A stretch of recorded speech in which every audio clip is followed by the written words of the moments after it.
일본의 젊은이들은 한국이 일본보다 더 진보된 나라라고 생각하고 있다. 일본의 한 매체에서 소개된 칼럼입니다. 청년 연구 1인자로 통하는 이 칼럼을 쓴 하라다 요에이 씨의 말에 따르면 지세대라 불리는 26세 이하의 젊은 층은 한국이 더 진보된 나라라고 마음속 깊이 생각하고 있다. 라는 분석 내용을 소개하였습니다. 또한 이러한 현상을 일본은 무시해서는 안 되고 한국이 일본보다 뛰어난 점이 많다는 점을 인정해야 한다. 일본은 현 상황을 인정하지 않으며 너무나 긍정적으로 생각하고 있다. 라고 말하였는데요. 아시아 최고 선진국이라 생각하는 일본인들에게는 분노를 사기에 충분한 발언인데요. 이에 대한 일본인들의 반응은 극과 극으로 나뉘었습니다. 좋으면 좋고 싫으면 싫은 걸로 끝나는 거야. 왜 자신의 가치관을 타인에게 강요하는 거지? 인정하긴 싫지만 충분히 근거가 있는 말이라 생각해. 당장 우리 집에 있는 아이들만 해도 일본 음악은 듣지 않으니까. 그렇게 생각하는 것은 일부 어린 아이들이고 무지에서 나오는 말이다. 성장하면 자신이 잘못된 판단을 했다는 것을 깨닫게 될 거야. 나도 그랬으니까. 진보란 무엇인가? 현재 일본의 어느 부분이 한국보다 앞서 있다고 생각하시나요? 진보했다 라는 단어의 뜻을 아셔야 합니다. 쿨재팬도 한국의 콘텐츠에 완전히 패배했다는 것을 인정해야 한다. 부정하기보다는 인정하고 받아들이고 부족한 부분과 잘못된 부분을 개선해 나간다면 다시 쿨재팬은 일어설 만한 저력이 있다고 생각합니다. 일본의 젊은이들 지할 뿐이다. 한국 예능밖에 흥미가 없으니까. 젊을 때는 표면의 얇은 부분밖에 보이지 않는 일시적 현상일 뿐이야. 현실을 받아들이고 지금부터 개선해 나가야 한다는 의견과 무지에서 나오는 일시적 현상일 뿐이라며 애써 부정하는 반응으로 나뉘었는데요. 하지만 일본은 현재 도안놀이가 사회적인 문제로 떠오르고 있습니다. 도안놀이란 건널 도안국한 흉내내는 놀이 위합성어로 즉 한국으로 넘어가 한국을 흉내내는 놀이를 총칭하는 말인데요. 한국 여행을 갈 수 없는 지금 한국의 식재료 등을 사서 친구들과 한국 음식에 대한 평을 나누던가 한국의 드라마, 자신이 좋아하는 아이돌의 정보 등을 공유하는 등 한국 문화에 대한 대리만족을 할 수 있는 놀이들. 예를 들면 얼마 한국행 비행기에서 한국의 기내식을 체험하는 놀이 등이 있습니다. 이러한 현상은 단지 일본의 젊은이들의 한류 사랑에만 국한되어 있지 않고 일본의 연예인들까지 일본을 떠나 한국행을 선택하는 많은 일본 연예인들의 모습에서도 볼 수 있는데요. 넷플릭스 드라마 지옥이 오징어 게임의 뒤를 이어 또다시 전 세계적으로 열풍을 일으키고 있습니다. 현재 한국의 문화 콘텐츠는 일본 문화가 전 세계를 호령하던 20년 전의 모습을 완전히 역전한 모습인데요.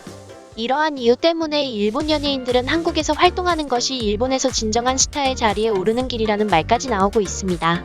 일본에서는 한류는 한국 정부가 예산을 통한 국책 사업으로 육성하고 있고 한류 조직을 만들어 한류를 유포하기 때문이라는 황당한 음모론을 퍼뜨리고 있고 실제로 그렇게 믿고 있는 일본인들이 많습니다.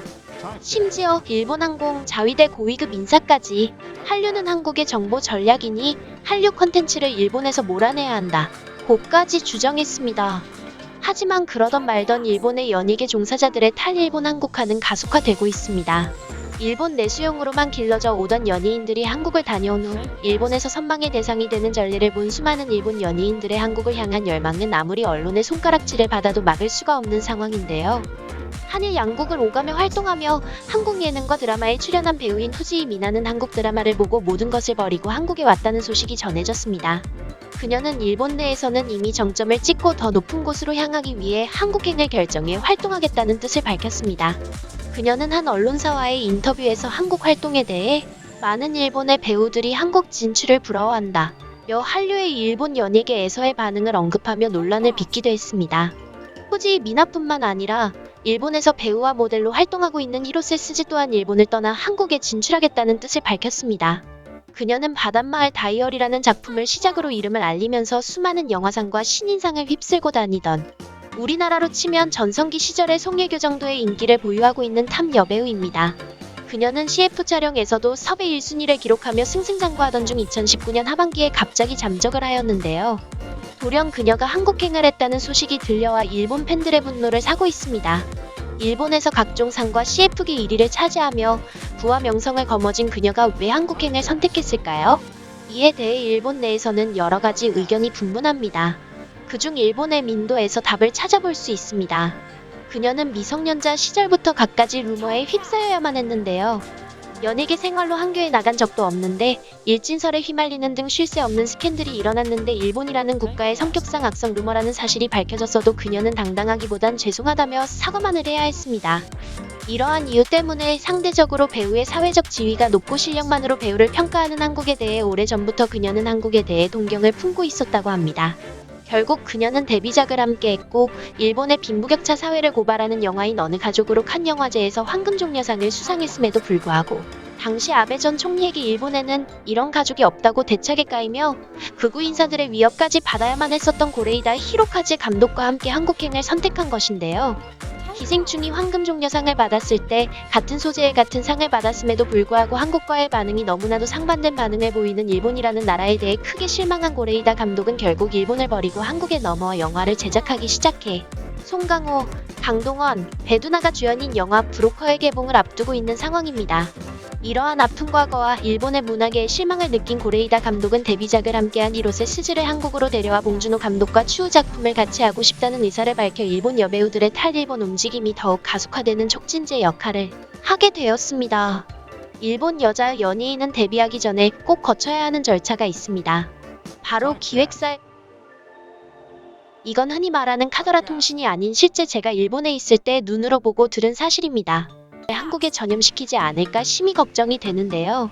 일본에서는 작품성보다는 일본의 이미지를 중요시하기 때문에 감독과 배우들은 자신들의 작품과 연기에 많은 제약이 따르고 있는 것이 일본 연예계의 현재 모습입니다.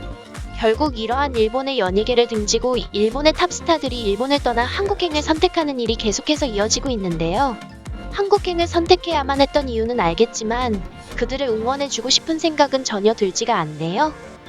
레알TV는 여러분들이 남겨주신 댓글을 하나도 빠짐없이 감사히 확인하고 있습니다. 소중한 의견 남겨주시면 다음 영상을 제작하는 데 반영하도록 하겠습니다. 감사합니다.